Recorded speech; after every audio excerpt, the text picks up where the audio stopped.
Hey guys, as a follow-up to a recent blog post on bike touring with the Amtrak Pacific Surfliner, I decided to create a video guide to kind of walk you through on how to bike tour with the Amtrak.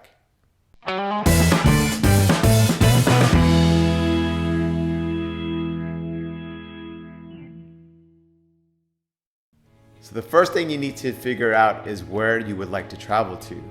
For my example today, I would like to go to Morro Bay State Park and find the closest Amtrak station there. All right, I simply Google closest train station to Morro Bay State Park. Closest train station to Morro Bay State Park. Enter. I would then look at the map and figure out which Amtrak station is closest. It looks like the San Luis Obispo one is the closest one. I then try to find the station that's closest to my home.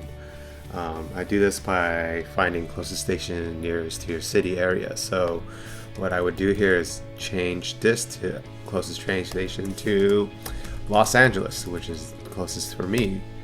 Hit enter. And for me, it's, well, I know that Union Station is actually a lot closer than any of these other ones. So I pick Union Station because it does have the Amtrak. The other ones don't. So you'll notice right here it just says Metro, and Amtrak right here. And then the next thing I would do is go to Amtrak.com. I'll open a new tab for that, Amtrak.com, and I have that load. And from Amtrak.com, I would look into buying a ticket. Usually I purchase one-way tickets because I really don't know when I'll be coming back or what's the plans for coming back, so that I leave it open. But if you do know when approximate time you're going to come back, clicking on round trip does help, but I do leave it in the one-way selection here.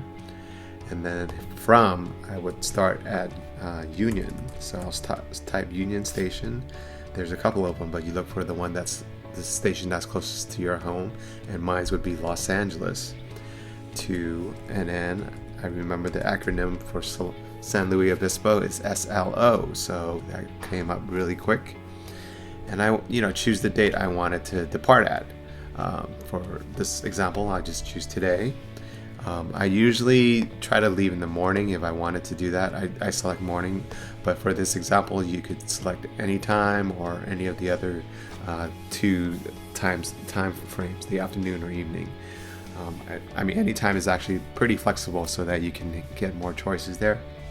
And then select how many people is traveling with you. So for me, I'll be the only one. And then you can skip over the seniors if you don't qualify, but if you are 62 or above, you can select this and it'll give you a discounted ticket price for that, as well as for children between the ages of 2 and 12, as well as infants here. And if you have any promo codes, enter it here and that'll give you some discounts as well, but I typically don't. And the last thing here is the passenger one adult. See, if you put 2, it'll give you 2 options. You'll see right here. So what I normally do, for one adult, you can actually select any other affiliations you are part of. For example, a lot of people have a AAA card for their cars, so that's what I would select as far as a discounted rate. They offer a percentage discount there. So and then it looks like I'm all set. Click on Find Trains.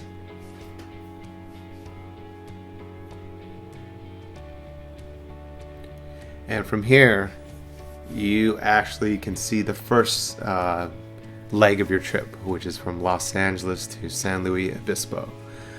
Or in one way, it's the only leg, right?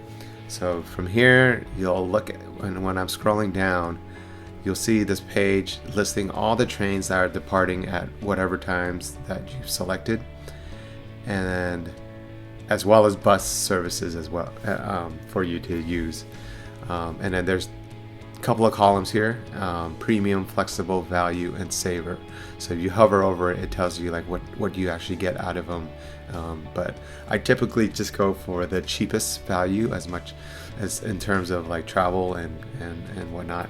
So usually look under saver or value if that's available. And the other thing I make sure I check out is there isn't any transfers to bus, because essentially if you're traveling by bike, you want to minimize that as much as possible. And the issue with that, where you're transferring, they're probably going to make you pack up your bike in a box to put in the bus. So try to see if you can do it just all train. Specifically for this train line that we're going to select is the Pacific Surfliner, which allows you to roll on your bike without packing the bike. So what you do is you select the lowest fare, and I want to go at 305, and I'll get there 8:35 at night. Geez, 5.5 hours, what a trip. And click on add bike to trip here, and from here you're only allowed to select one bike, so, and there isn't any additional cost for that. So you click on add to bike to trip, and there you have it. Just make sure you don't forget this step if you're when you're bringing your touring bike on. So you do that, and you click on the value, and click on add to cart right here, and you're all set. So you actually do it for any other one of these blocks if there were other train services, but it looks like everything's sold out, or it's a bus transfer. So add to cart.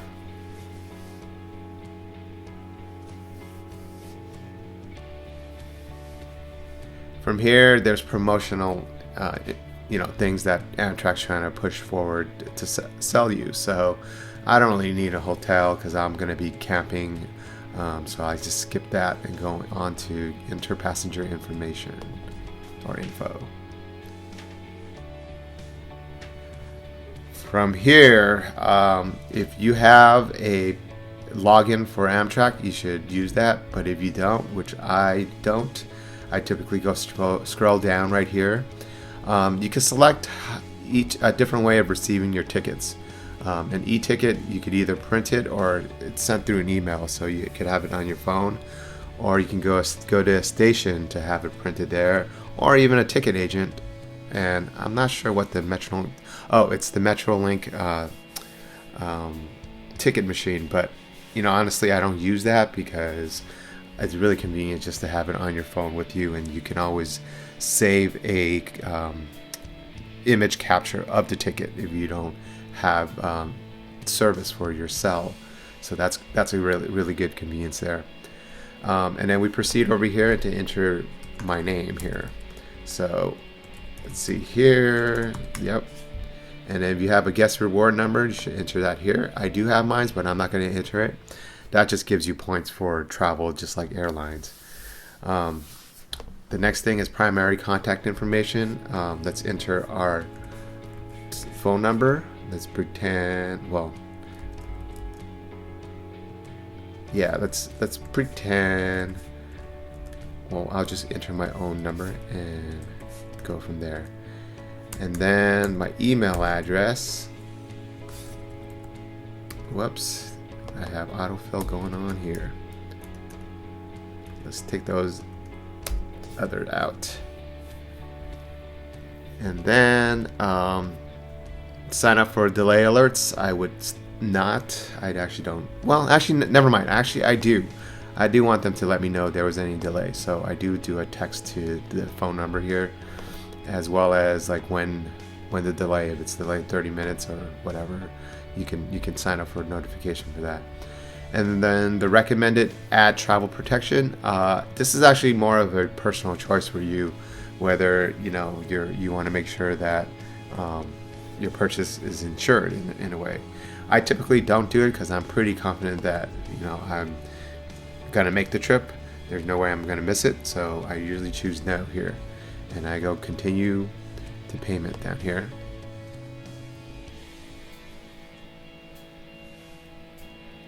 And And from here, you essentially just enter your payment information. And enter your card information, your name on the card information, and security code, which is whatever is in the back of your card. But if you're using Amex, it's the front of your card. And the expiration date, of course. Your billing address, and make sure you click on that yes to agree to their terms and condition. And click on purchase. And once you're complete with your purchase, Amtrak will send you an email notifying that your ticket will be attached to it, so that you can either print it or have it ready on your phone. And I'll show you that on my email program in this next screen. And so I get an email from the ticket Amtrak, and with my sales receipt right here, and you'll see that all the information is your contact information and the cost. And then you'll see attached to it there's a PDF file, so you can click on that and it'll open up the ticket information here. And you'll notice that there's what they call a QR code. This little box right here is what Amtrak agents will use to scan with their handheld devices on the train, or you use this to scan it in their machines for whatever reason to get information about your trip. You could also download this on your mobile phone and open this file and show them this exact square here. So that's an option, and that is basically it in terms of getting yourself your e-ticket for Amtrak. On the day of your trip, you get all your stuff packed on the bike. Bring a cable lock, paper, pen, and some tape. I'll show you why you need these later. Get to the station an hour earlier. If you want to print out a hard copy of the ticket from either machines or from the ticket agent, do so. Otherwise, check the boards to confirm your train's departure time and which track to get on.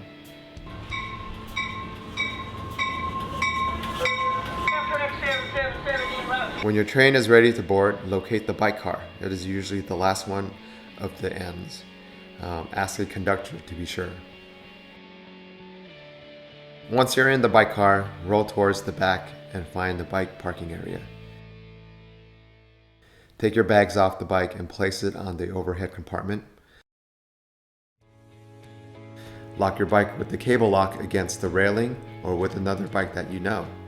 And try not to lock it against a stranger's bike. Then take your paper and pen and write down your final destination. Tape it to your handlebar so people know where you're going. This step is actually optional, but it just makes things a lot easier. When a conductor comes by, show them your ticket QR code either on paper or on your phone. Go upstairs and find your seat. The seating priorities below are for seniors and disabled passengers. And just sit back and enjoy the ride. When they announce the stop before yours, I recommend that you head down to get your bike ready.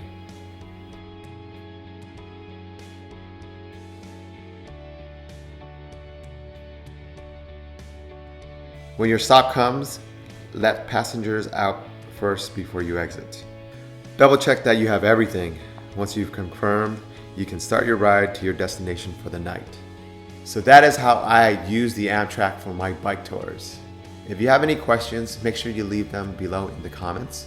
And if you like my video, hit that like button or subscribe to my channel. Thanks for watching, guys. Check out my last video here or subscribe to my channel for more bike touring information. And until next time, make sure you get out there and discover your ride. So kind of like the camping knowledge was just transference.